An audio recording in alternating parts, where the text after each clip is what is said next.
عید الاضحیٰ پر کتنی چھٹیاں ہوں گی؟ وفاقی حکومت نے اعلان کر دیا۔ وفاقی حکومت نے عید الاضحیٰ کے لیے سرکاری تعطیلات کا اعلان کر دیا ہے۔ وزیر اعظم شہباز شریف کی منظوری سے کابینہ ڈویژن نے نوٹیفیکیشن جاری کر دیا ہے، جس کے مطابق ہفتے میں 5 دن کھلے رہنے والے دفاتر میں 29 اور 30 جون کو چھٹی ہوگی۔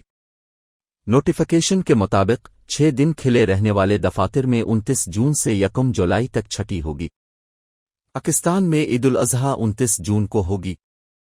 واضح رہے کہ گزشتہ روز ملک میں ذی الحج 1444 ہجری کا چاند نظر آ گیا ہے۔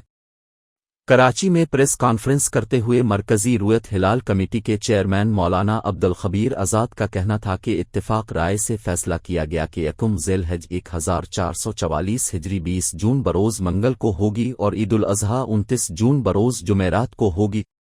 سعودی عرب میں عید الاضحیٰ 28 جون کو ہوگی۔ دوسری جانب ایک روز قبل سعودی عرب میں ذی الحج کا چاند نظر آ گیا تھا۔ حج کا رکن اعظم وقوف عرفہ 27 جون منگل کو ادا کیا جائے گا۔ سعودی عرب میں عید الاضحیٰ 28 جون کو منائی جائے گی۔ اس کے علاوہ دبئی سمیت خلیجی ممالک میں بھی عید الاضحیٰ 28 جون کو منائی جائے گی۔